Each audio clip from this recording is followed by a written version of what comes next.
성아, 반갑습니다. 오늘도 1일 1강에 함께하는 사랑하는 모든 청년들의 심령 속에 그리스도를 아는 지식이 충만할 수 있기를 간절히 축복합니다. 오늘 함께 살펴볼 내용은 제2권 16장 그리스도의 순종, 죽으심, 부활, 그리고 승천입니다. 예전에 중국 신장 지역을 방문했을 때 차로 이동하던 중에 사막을 지나갔던 적이 있습니다. 한참을 지나가도 모래뿐인 사막 한가운데에서 조그맣게 초록색 풀과 나무가 자라있는 진기한 풍경을 발견하게 되었습니다.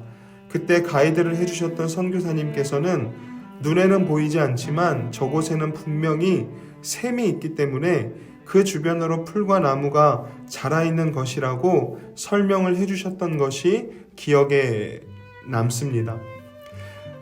사막의 오아시스, 샘은 곧 생명수입니다. 그래서 샘 주변에는 생명의 흔적들이 남아 있습니다. 반대로 샘이 없는 곳에서는 죽음의 흔적들 뿐입니다. 그런 의미에서 예수님은 우리에게 사막의 오아시스, 샘과 같은 분이십니다.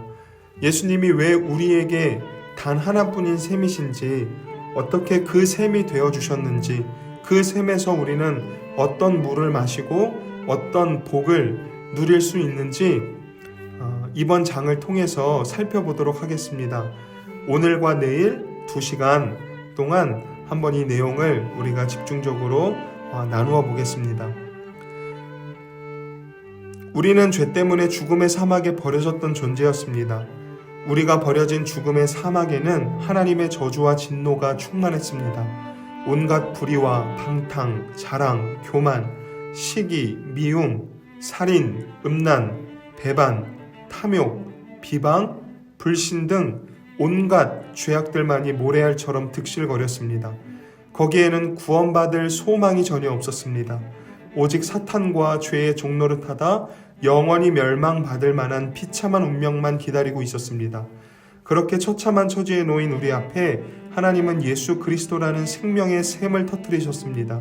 그리고 그 샘물을 마시는 자마다 사망의 독에서 해방되고 죄의 질병에서 치료되게 하셨습니다. 하나님의 진노에 대한 두려움과 영원한 죽음에 대한 공포에서 벗어나게 하셨습니다. 하나님의 원수에서 하나님의 자녀로 거듭나게 하셨습니다. 왜 그렇게 하셨을까요? 이유는 단 한 가지입니다. 하나님께서 우리를 사랑하시기 때문입니다.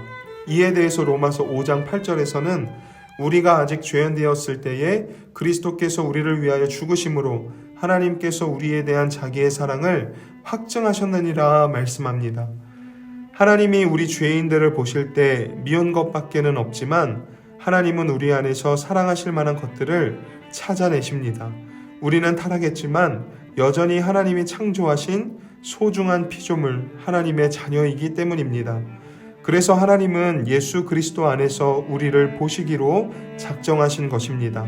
그리스도 안에 있는 우리는 하나님이 보실 때 더 이상 죄악된 모습이 아니라 그리스도로 인해서 항상 순결하고 의롭고 사랑스러운 존재가 된 것입니다. 그렇다면 예수님은 어떻게 우리에게 생명의 샘이 되어주셨을까요? 우리가 고백하는 사도신경의 내용을 통해서 예수님께서 어떻게 우리의 생명이 되어주셨는지를 한번 살펴보도록 하겠습니다. 한마디로 대답한다면 순종입니다. 로마서 5장 19절에 한 사람이 순종하지 아니하므로 많은 사람이 죄인 된 것 같이 한 사람이 순종하심으로 많은 사람이 의인이 되리라 말씀합니다. 예수님은 순종으로 우리를 살리시는 생명의 샘이 되셨습니다. 예수님의 전 생애는 순종의 삶이었습니다. 예수님께서 걸어가신 구원의 길은 죽음의 길이었는데 그 길은 순종의 길이었다라는 것입니다. 예수님은 죄만 없으셨을 뿐 우리와 똑같은 약점을 가지고 계셨습니다. 예수님도 하나님 아버지의 뜻에 순종하시기 위해서 자신의 약점과 처절한 싸움을 벌이셔야만 했던 것입니다. 사도신경의 고백 중 예수님께서 본디오 빌라도에게 고난을 받으사라는 표현이 있습니다. 죄가 없으신 예수님은 유대 총독 앞에서 재판을 통해 정죄를 받으셨는데 이것이 갖는 중요한 의미가 있습니다. 만약 예수님이 누군가에게 살해를 당하셨다거나 폭도들에게 맞아서 죽으셨다라고 한다면 그런 죽음을 통해서는 예수님이 우리를 대신해 죽으셨다라는 증거가 전혀 나타나지 않을 것입니다. 하지만 예수님은 범죄자로 고발당하시고 신문당하시고 사형을 선고받으셨습니다. 그렇게 하심으로써 자신의 죽음이 모든 죄인들이 당해야 할 죽음을 대신하는 것임을 나타내신 것입니다. 예수님께서 죽으신 방식 자체도 놀라운 진리를 포함하고 있습니다. 사도신경의 고백 중 십자가에 못 박혀 라는 표현이 있습니다. 신명기 21장 23절에 보면 그 시체를 나무 위에 밤새도록 두지 말고 그날에 장사하여 내 하나님 여호와께서 내게 기업으로 주시는 땅을 더럽히지 말라. 나무에 달린 자는 하나님께 저주를 받았음이니라 라는 말씀이 있습니다. 구약시대에 나무에 달려 죽는 것은 하나님께 저주받은 죽음이었습니다. 예수님은 바로 이러한 방식으로 죽으심으로써 자신의 죽음이 우리가 받아야 할 저주를 대신 받은 죽음임을 나타내신 것입니다.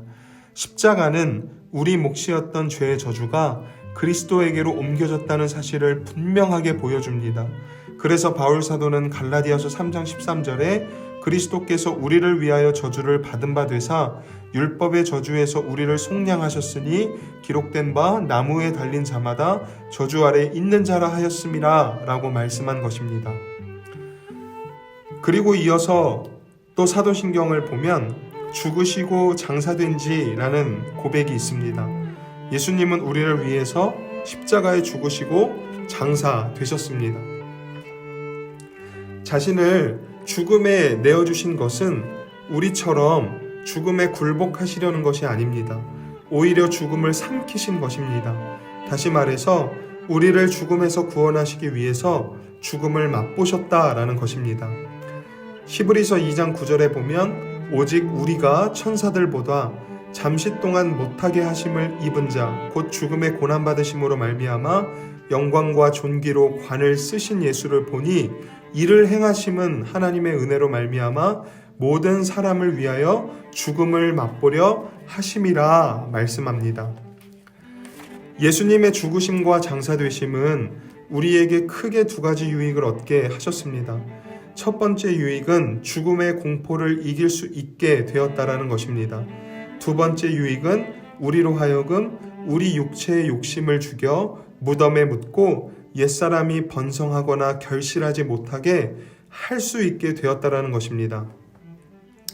갈라디아서 2장 20절에 내가 그리스도와 함께 십자가에 못 박혔나니 그런즉 이제 내가 사는 것이 아니요 오직 내 안에 그리스도께서 사시는 것이라. 이제 내가 육체 가운데 사는 것은 나를 사랑하사 나를 위하여 자기 자신을 버리신 하나님의 아들을 믿는 믿음 안에서 사는 것이라. 이 말씀이 바로 그런 의미인 것입니다. 마지막으로 우리말로 번역된 사도신경에는 없지만 원문으로 된 사도신경에 포함되어 있는 내용이 한 가지가 있습니다. 그것은 예수님이 지옥에 내려가셨다라는 그리스도의 지옥 강하에 대한 내용입니다. 교부들은 모두 사도신경을 고백할 때 예수님의 지옥 강하에 대해서 고백했습니다. 그리스도께서 지옥에 내려가셨다라는 말은 두 가지 의미를 갖습니다. 첫 번째로 그가 이미 죽은 경건자와 불신자 모두의 영혼들에게 그리스도의 죽으심과 그 구속의 은혜를 성령의 힘으로 깨닫게 하셨다는 의미를 갖습니다. 두 번째로는 예수님이 직접 지옥의 세력과 영원한 죽음에 대한 공포심을 상대로 맞붙어 싸우셨다라는 것을 의미합니다. 예수님은 다만 육체로 죽으셨을 뿐만 아니라 마귀의 권세와 지옥과 죽음의 공포와 싸워 이기셨다라는 것입니다. 마태복음 26장 39절에 보면 조금 나아가사 얼굴을 땅에 대시고 엎드려 기도하여 이르시되 내 아버지여 만일 할만하시거든 이 잔을 내게서 지나가게 하옵소서. 그러나 나의 원대로 마시옵고 아버지의 원대로 하옵소서 하시고 라며 예수님이 기도를 하십니다. 많은 사람들이 이 부분에 대해서 예수님이 십자가 앞에서 죽음을 피하게 해달라고 기도하셨다라고 합니다. 하지만 예수님의 기도는 그런 의미보다는 예수님께서 죽음의 두려움에 삼켜지지 않기를 기도하셨다라는 의미에 더 가까운 것입니다. 그리고 예수님은 하나님 아버지께로부터 버림받은 느낌과도 싸우셔야 했습니다. 한마디로 예수님은 우리가 받아야 할 하나님의 엄격하신 심판과 저주와 벌을 철저하게 다 대신 받으셨다라는 것입니다. 그로 인해 우리는 완전하고도 철저하게 구원받을 수 있었던 것입니다. 오늘 살펴본 내용을 정리하자면 우리를 향한 하나님의 사랑은 오직 그리스도를 통해 확증되었습니다.